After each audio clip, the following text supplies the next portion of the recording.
My business literally collapsed. Like from 3,000 students, we became like 200, 300 students in the next 3-4 years. Right. I didn't even have a degree. So there was no way I can get a job. Right. I knew one thing, that even though my business is not doing well currently, I knew my skills. So I was confident if I go to any country on this planet, I will be able to set up the business again.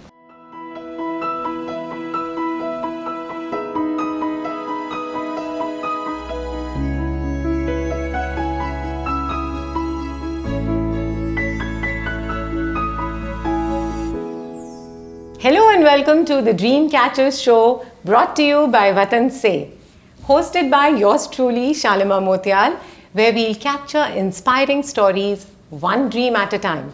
Associate sponsors Satvik Certification Singapore, Singh Advisor, Fashion Partners, Kosha Saris, and media partners Crazy Talk. Today our guest is a magician. Mathemagician. Mathematician. That's right. So he came to Singapore 17 years ago with one student to teach, and now he has over 20,000 students, 2 million study hours, and has expanded globally to 34 countries. The CEO of MathVision, Mr. Divesh Shah. Welcome to the show, Mr. Shah. Thank you so much for having me here. So tell us, how did your journey start? I came to Singapore in 2007. So I don't have a formal degree. Okay. I studied my 12th standard, got into engineering school, and because of financial problems, I was teaching even when I was doing my engineering. Okay. So in the first 2 years of my engineering studies, I had gathered enough students and I was able to support my family. But then a time came when I had to decide between engineering or tutoring.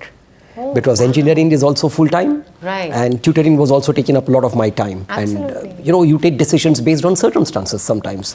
So then I said, well, simple, let's just forget engineering and continue this. I finished 4 semesters, and then in the 5th semester, then I just moved out of UT City, out of my college, engineering college, and I was full-time into my tutoring. It's interesting you say that. Usually, when you're teaching, don't you need to then have a certain degree to be able to teach? No, but because it was like, I was just tutoring, like I was teaching them privately, which means that parents would come to me only if they are satisfied. I would not charge anything in advance. I would always tell them, you come here, study with me for a couple of days, you like the system, you like the way I'm teaching you, then you have to pay the money. So that way parents had nothing to lose, students had nothing to lose. Right. What I have realized is that when we teach, some students find it a little bit difficult to understand, but the moment you make it interesting or you give them some analogies, then suddenly they are enlightened. And then they enjoy. So I would teach them in a manner where I would give them practical examples and they would really enjoy. And so more and more students started coming to me. So you were born intelligent. Well, I wouldn't say that I was born intelligent, but I enjoyed studying. And then, when circumstances came and, we had to earn some money, the only way I could think was at that age is to teach. Because that is very easy. And once I started teaching, I realized that students really enjoy. So then I was also enjoying seeing, because when you explain something and they understand, then their faces are lit up. Right. And are you from a business background where you sort of had to do math or? No, I wouldn't say I'm from a business background, but we had a very small shop which my mom used to run. And, whenever, she would be in the kitchen or she is not well, we would help in the shop, me and my sister. So life was not like just, school and then play. It was always school, play, and also doing some work, helping mom and dad at home. So, in the business that we were doing. But that business did not do well. And so we were into financial troubles, and that is how I had to chip in. Right. And that's kind of something that shaped your destiny. Yes. And how did you move to Singapore then? As I told you, I left my prestigious engineering degree and then I went on with the classes journey, and I thought that I did the right decision. But it so happened, after I started my classes and then I expanded and I opened 4, 5, 6 centers, I was very successful and I was thinking everything is doing fine. But I didn't realize that when I started expanding the centers, it was too fast and I was not matured enough to manage a team of 200 people at that point of time. I had around 200 teachers and we had around 3,000 students at that time in India, in Bombay. And Bombay, okay. Yes, so we had opened multiple centers. But even though my business had grew, my team had grew, but I think as a person, I had not grown. And because of that, I think I made mistakes in managing the team. Some of my team members left me because I was like, oh no, it should be done this way. This is how it should be. I wanted them to have the same passion that I have, or the same sincerity or the same dedication which I am having. But obviously, once your key people leave in the company, your company starts falling down. I had students, but I had no teachers, or I didn't have enough teachers. So obviously the quality got diluted, because when you hire new teachers, you don't have enough time to train them. And did you personally train each and every teacher? Yes, those days we trained them, wanted them to be the best. But we have to also understand that every person is different. Their objectives are different. The way their commitments may be different. At different points of time. So I cannot expect them to be like 100% committed on the job from day one, which was a mistake. So but as a result of that, my business literally collapsed, and it was shrunk to a very small, like from 3,000 students, we became like 200, 300 students in the last 3-4 years. And at that point of time, then I realized that, did I do the right thing by leaving my engineering degree? And then when I met some of my friends, I saw that they had moved abroad, because with that engineering degree, then they did an MBA, or they did their masters, and then they went to US or Canada or Germany or wherever. I didn't even have a degree. So there was no way I can get a job. So, and there was no way I could go back and do the degree and complete 2 years. So I thought the only way is that I will teach maths. And I knew one thing, that even though my business is not doing well currently, I knew my skills. So I was confident if I go to any country on this planet, I will be able to set up the business again. I started trying to different countries. I tried London, I tried Australia, I tried Canada, but because I did not have a degree, my visas would not happen. So you were trying to apply for a job? No, I was trying to open a business. I mean, open a tuition center, basically move outside and teach. So, but obviously, without a degree, you cannot go anywhere. Luckily, Singapore, in 2007, Singapore had a very generous, thing for India, for entrepreneurs. So I just came and set up a company here. And then once the visa was approved and the pass was approved, I said, okay, let me come here and, I will start. And then I started teaching. So when your business was coming down and, suddenly you felt that you couldn't manage people right in Mumbai, what kept you going before actually finding something to do in Singapore? So during those days, I was thinking, how do I bounce back? So, and I was very clear, I wanted to move abroad. So then I thought, let me do something different. I don't want to follow the conventional way of teaching. So then what I did was, I had studied a bit of Vedic maths, and I was good at calculations and all that. So what I did was, I thought I will invite people to come to an auditorium and I will teach them math. So and it would be everyone. And this would be different than what most teachers would do. So obviously, when I put that idea in front of my family or in front of my friends, everybody was like, why would anybody come to an auditorium to study math? But I said, no, I want to do this. And let me try this. And you will be surprised. The first show itself had 200 people. And the second show had 400, 500 people. And then, I did around 300 shows. This is like the students with their parents? Yes. So basically, what were you teaching? It was an entertainment show, like a math show. But we would teach them all shortcuts, tricks of math, like how, squaring the number directly in your head, or multiplying the 2-digit number with a 2-digit number. So very fun things. And you know what, like the child would come, father, mother, grandfather, grandmother. So how you do to watch a movie, a family time, they would all come, sit in an auditorium. We would have 3 big boards over there, and I would explain them. It was called as the maths show. And I did around 400 shows, and that gave me that confidence that yes, people like my teaching, and I've got something different to offer. So I was very confident that if I do these shows anywhere, I am going to get a good response. So then I started doing these shows in London, I did some shows in Dubai, and there I realized that my teachings were appreciated. So I was very confident if I start tutoring, I will get students. That gave me the confidence to move abroad. My Udaipur show had the largest. We had 4,000 students. We had 180 teachers and 24 school principals. All the schools of Udaipur had sent their students, and there were 4,000 students, and I was explaining to the entire audience, and they were listening with apt attention. Lovely. So have you done those kind of shows in Singapore as well? I did only 1 or 2 in Singapore, but because I started here and I started teaching. But yes, I plan to do now, once I'm settled with this, I want to go back and do some more shows in Singapore. Right. Please count us as your event partners Oh, when yes, you do shows. definitely. Now let's take a step back here. So when your company kind of shrunk from 3,000 students to 200 students, you still didn't lose hope in your setup, in your skills, in your business, right? No. So I was very clear that I was enjoying teaching. Oh, lovely. And I had complete faith in what I was doing. It's just that because I could not manage the team, people had left me. But I knew that if I start all over again, I will get the students. But what happens, in any professional field, education, health, once your image is tarnished, it is not very easy to build it in the same area. Right. So then I was like, okay, I have learned all this. Now I want to take this learning and move to a different city or a different country. Right. And be a different Divesh Shah. Lovely. It's interesting you say that because I remember, growing up, my dad was in the Indian Air Force. So we moved like every 2 years to a new city, new place. And the other day somebody was asking me that what was the most exciting part about moving. And I was telling them, I said, you know what? I became a new Shalimar everywhere I went. Correct. And that was the most exciting part because then I could inculcate all the good habits I saw from everyone and be a new me. Yes. So I will tell you very frankly, when I started MathVision here, it was very clear. I had listed down all the things that I had made, all the mistakes that I had made in my life. I mean, of course, the major mistake that I had done was I had expanded too quickly. And that is why when I came to Singapore, I was very clear. I will have only one center and I will stay focused on each and every student. Failures are a very important thing, you learn a lot from failures. True. So I learned from them and I started implementing, making sure that nothing goes wrong this time. And touch wood, we have been able to maintain a consistent.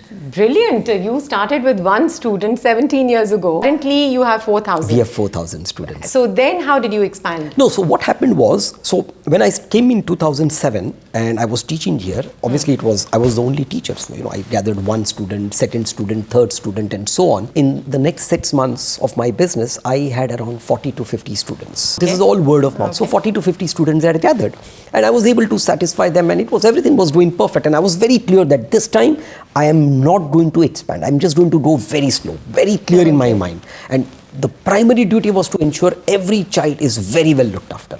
Okay. Now it so happened, once it became 60 or 65, I could no longer take them because the capacity was full. But people were still coming in.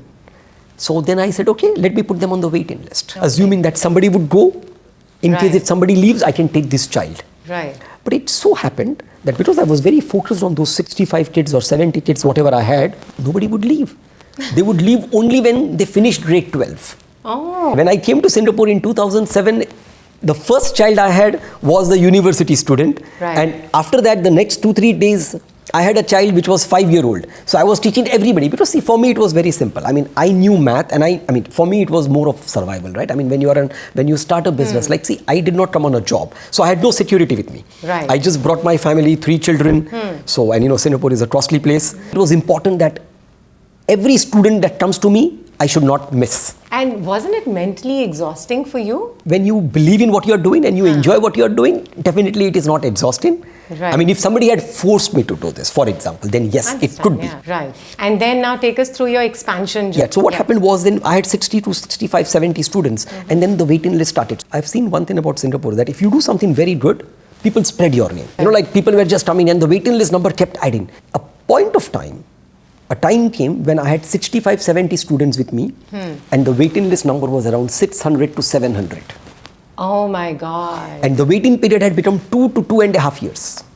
Wow. And I even remember some parent had come in and what then he said, look, I want to put my child's name. And I was like, no, but you have to wait for 2.5 years. He said, look, no problem. I don't need it now. My child is still in grade 4. He will need in grade 6, 7. And anyway, you have a refund policy. The policy that we have here is that if any time they want to even cancel their name from the refund policy, from the waiting list, the money is given back.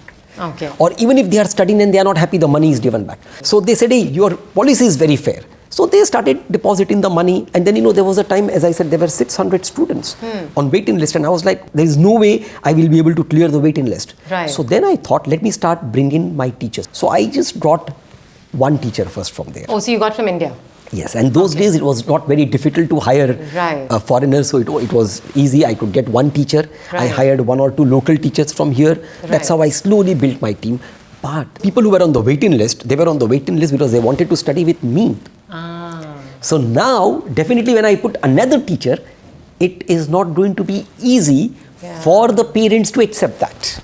Even though my other teachers were good, because sometimes it's also for the parents that trust. So then I thought, why don't I change the model? So what we did was, whenever a child would come, I would teach. And I would, the teacher who was with me, I would keep that teacher next to me. So I would teach for 10-15 minutes, explain the concept. And then the teacher would continue. Then I would move to the next child. So this way, all the children would get me.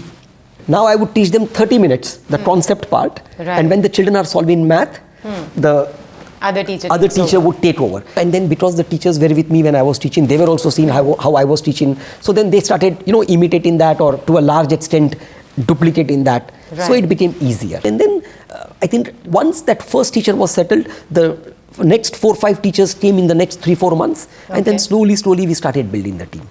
Right. So now let's just list everything that differentiates MathVision from any other tuition center. Well, I wouldn't know how we are different from other tuition centers, because honestly, I have not studied any tuition center. But I can tell you what I do, which generally, for a parent, it is a delight.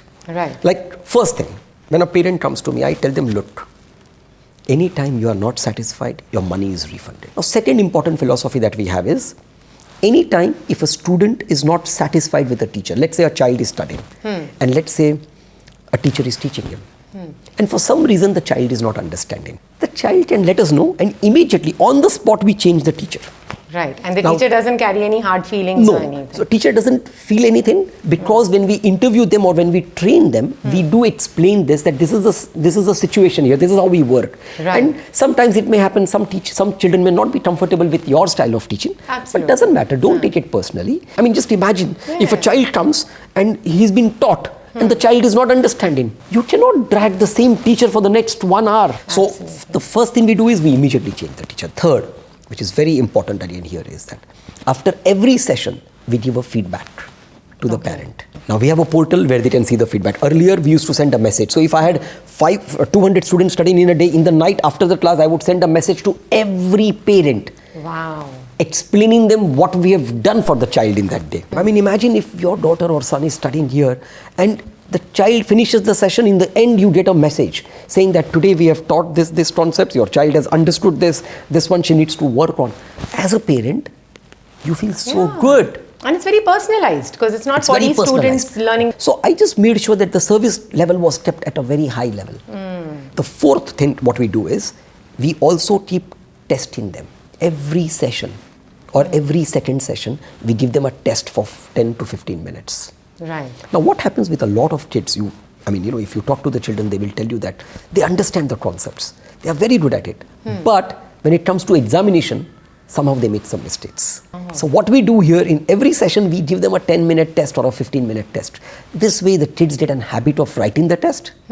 Also, they come to know what their strengths are and what their weaknesses are. Brilliant. And how then, many? There are some more. Yes, I'll tell you. And imagine, you have booked a session with us and you don't turn up. Now, anywhere in Singapore or anywhere in the world, there is a high chance they will charge you.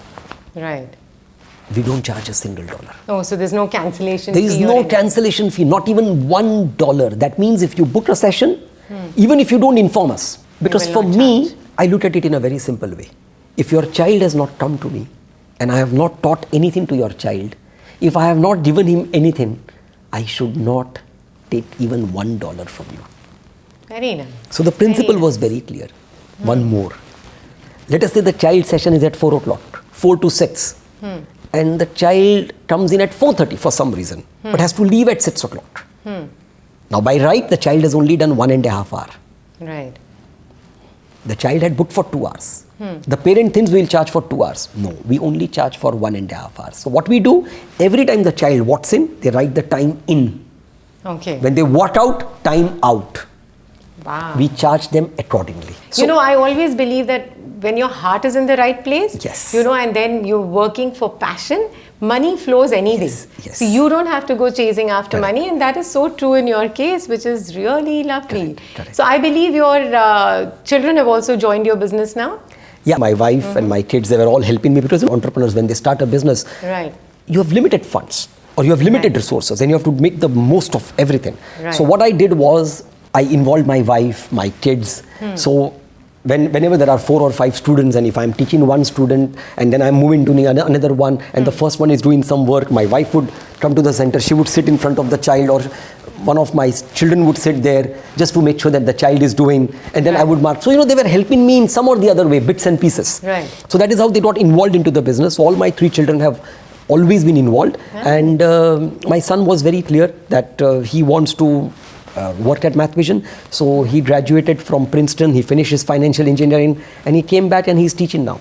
Oh, wow. So he's teaching maths, physics and economics. I don't want him to manage people first. I want him to teach for a couple of years, learn the hard way. Right. Because that is very important. Absolutely. Because say for example, I just give him a position. And tomorrow for some reason, after a few years, the company doesn't do well, I'm not there, for example, he may not know how to start the company from ground zero. So it is very important for him to understand the basics of the business and go in a very systematic way. Cool. So tell me, what's your expansion plan? You've expanded to 34 countries globally already. So again, when we say expanded to 34 countries, actually, we do not have any physical center outside. Right. And honestly, none of these countries we wanted to expand. Let's say like Singapore is a place where people come in and move out, right? So let's say, for example, I have a child whose family is moving to, let's say, Europe or moving to Australia. Obviously, we give them the refund, but the parents say, no, Mr. Shah, can you teach them online? Right. So they move outside, they move abroad or they move outside Singapore and they continue studying with us. And through Zoom and all Through of that. Zoom and Skype. Wow. So even before COVID, we were teaching like this, but we were teaching like this not because we wanted to expand. We were doing this because the parents were saying that my child has changed country, my child has changed school, but for tuition, my child says that I want to study with MathVision. Brilliant. So that is how we got into these 34 countries, or maybe now as I'm speaking to you, it may be 40 countries, because we have students but we don't advertise in those countries. We don't get fresh students from there. Okay. However, what happens is, let's say, for example, if you move to Sweden and your child continues with us, and then because you are there, you recommend a friend, and that's how we get more students. Because what I have done is I have always tried to keep my cost minimum. Because it is very important, when you are starting a new business for anybody, if you invest too much money, and you go in the red, then it is not easy to come back into profits. I'm not saying it is not easy. I mean, it's not possible, but it is not easy. So it is better that you plan your expenses carefully. I said, if you ask me, like if sometimes people come and tell me, what is your vision after 5 years? So I only tell them one thing. That's like right now I have 4,000 students. Now, obviously, 80 to 90% of my children improve. But having said that, 10 to 20% children may not be improving, which can happen in any business, to any service provider, right? So if you ask me, my vision is that these 10 to 20% children who are not improving, I want to work on these children and achieve a stage where every child who is registered here improves. So what we are doing at the back end now, as we are talking to the teachers, what we are trying to do is we are trying to collect the data. That out of these kids, all those who are improving, fine. All those who are not improving, we classify them in extra care, like a new department. Right. And this department will be under me. Okay. And these 300 students, I must ensure that they improve. So it's depending on their capability, right? Of course.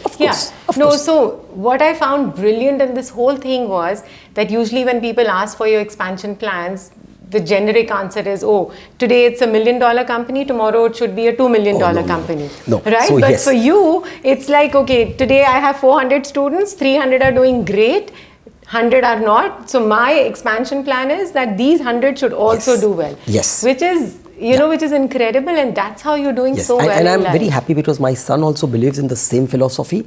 So, even after studied in US for 4 years and, have done financial engineering, normally when kids come, they are like, they want to do this, they want to do that. He's like, no, Dad, let's do one thing. Let's just focus on these 4,000 students and let's ensure that each and every student gets the best of the attention. So I always tell my teachers, whenever you talk to the parents also, always make sure, think that the parent knows more than you about the education. Wow. Now, once you have aligned these two things, that you want to give the best service and the parent there knows more than you, Right. then you will always be very conscious of giving the right advice. So I always wondered that we have international schools here, different curriculums, then PSLE as you mentioned with local system. Yes. How do you cater to so many different ways of teaching? Yeah, so obviously, every curriculum has its own challenges. But it was very difficult at the start when I was alone and, I had to cater to multiple syllabus. Right. But then because it was my own business and, I would spend a lot of time preparing and understanding how it has to be taught. Right. But now it's become very easy because now what we have done is we have specialized departments. What we have done is, let's say for example, these 5 teachers, they are only teaching the American system. Wow. These 5 teachers are only teaching the IGCSE system. The other 5 students are teaching only the Australian system. So what we have tried and done is we have departmentalized it. So now it is very easy for the teachers because they are only doing the same job again and again. So to give a very simple analogy, think of it as, we are running a restaurant and, we have got these 5 people who are only doing the dosa. These 5 people who are only doing the chaat. These 5 people are only doing the pizza. So because they are doing pizza day in, day out, now they kind of have developed excellence in that field. Beautiful. And this you learnt over time how This to... I learned over the time, to make Right. it specialized. Wow, really nice. I believe you have some 200 plus teachers? Yeah, so now we have around 250 teachers. Oh, wow. So obviously, finding the talent is a big challenge. I will not deny that. Right. But the local crowd here is also very talented. So when you get those people, it is very easy to train them and all that because they are very strong at maths and science. Right. So we are able to have a good mix of local teachers, international teachers. You see what happens. Every year we have 5 or 10 teachers who are joining and maybe 2 or 3 who are leaving. So Okay. as a result of that, the team is still more or less there. Right. Now the challenge would be if let's say today I have 4,000 students and if I say my vision is to make this to 7,000 students, Right. then it is a challenge to find teachers. Right. You will be surprised, for the last 6 years, we have capped the number to 4,000. So you don't have any waiting list anymore? No, we still have a waiting list. Oh, you do? Yeah, we always have a waiting list. But of course, now the waiting list number is like, there are 100 people on the waiting list, Okay. maybe 150 or 80 or 100. So what we do is, let's say for example, now I know that I cannot take the students, we put them on the waiting list. We start our process of hiring. We hire the teachers because even after hiring them, it takes time to train them. Then we train them for 2-3 months. Only once we feel that now we have enough teachers, Right. then we slowly open the waiting list. Right. So to all the entrepreneurs out there, if you have your heart in the right place, passionate about something, business flows is what Mr. Divesh Shah is Yes. saying. On that note, let's just go into rapid fire questions. What was your first job? Teaching. Teaching. Okay. Have you encountered a really tough math question which you've not been able to solve from any of your students' paper?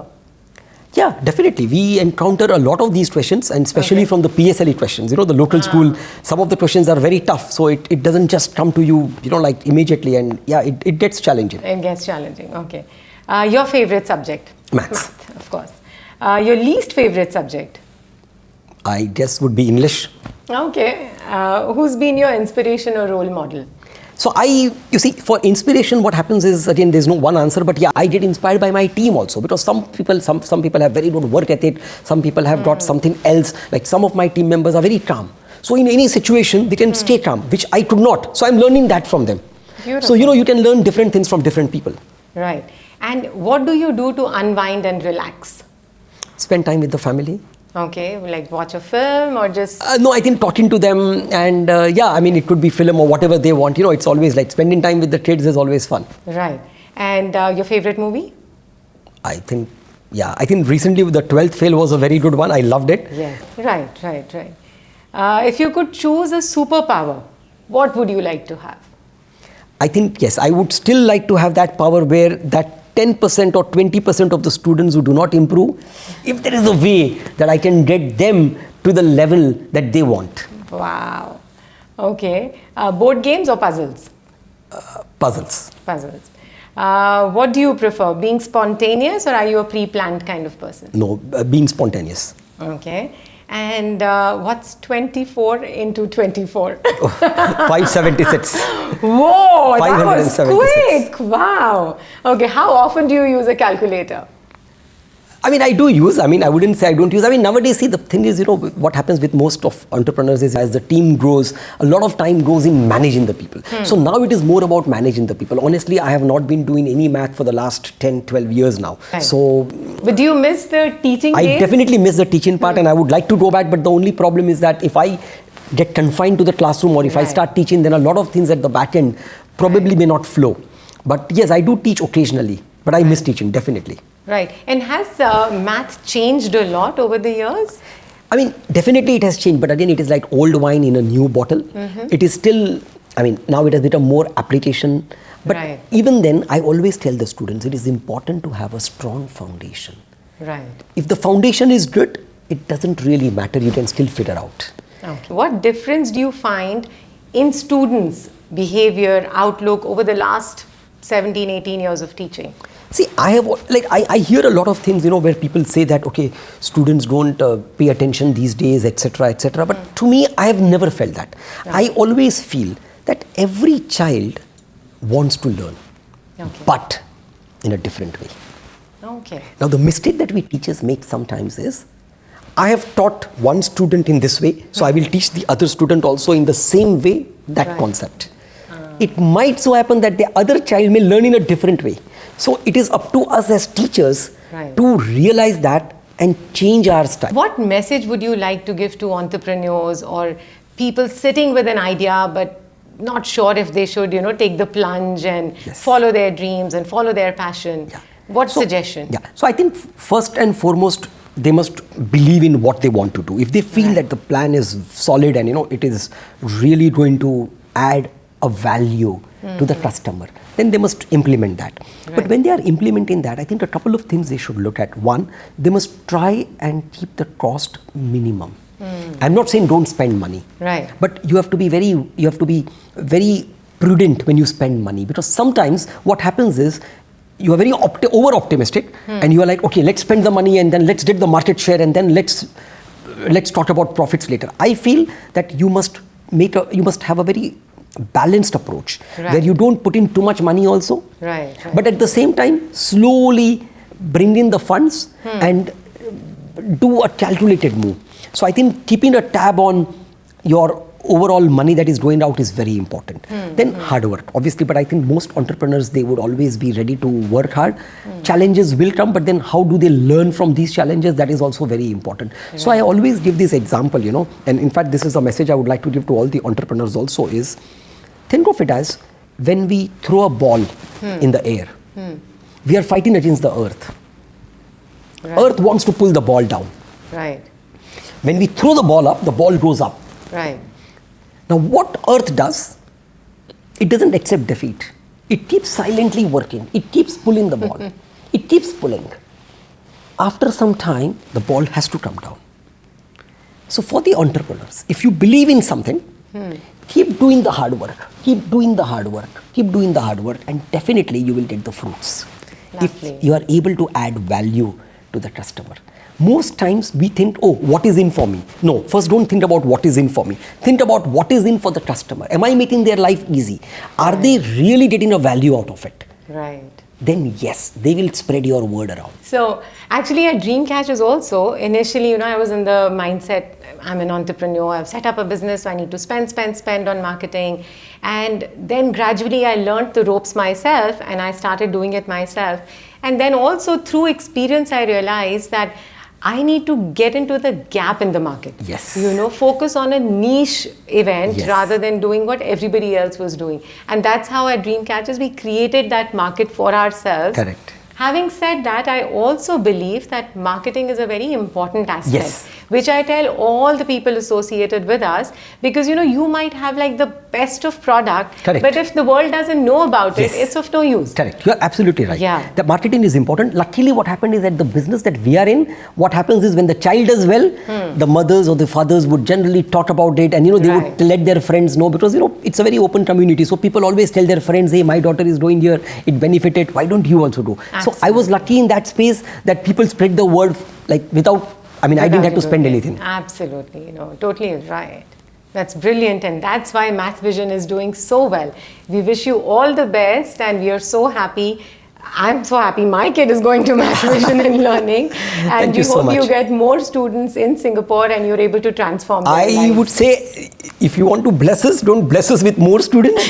Bless us that students who are suddenly studying with us, their results are improving better, more. Absolutely, and so it is. Yeah, that is why sometimes, in my team, they say that, sir, can we make the business, can we have the business bit? I said, no, we don't want to make the business bit. We want to make the business nicer. Right. Where every child Goes gets back more happy. improvement. Yeah, that is more important. Right. And on that note, thank you so much for spending time with us here. It was a pleasure having you. And I wish and hope that all entrepreneurs follow this, that, the service quality has to be really high, and then the expansion will happen automatically. Yes. Yeah, thank you for your Thank you time. so much for having me here, and wishing you all the best for your show. Thank you so much. Stay tuned. Next month, we'll get you another exciting guest at the Dreamcatchers show. Meanwhile, share in the comment section what you liked about the interview, what was the most inspiring part in this story. Actually, I missed a very important part because actually question आपने पूछा नहीं, but you are not aware. बोलो, कौन But that is something that I must show you something. So I can stand, right? Sure, yeah. Imagine if somebody tells you, it's okay. I'm just talking very clear. Later we record it. It's recording, so Okay. that's okay. Actually, let's take it. नहीं but पहले आपको Passion मैं से बता देता निकलेगा हूँ. आप. नहीं मैं आपको बताता हूँ मैं पहले. तो what was happening was, now imagine if somebody tells you that there is at Esplanade there is a show. उसमें मैथ्स पढ़ाया जाएगा. Yes. उसमें मैथ्स पढ़ाया जाएगा. The maths will be taught. Math show. Math show. You started that, right?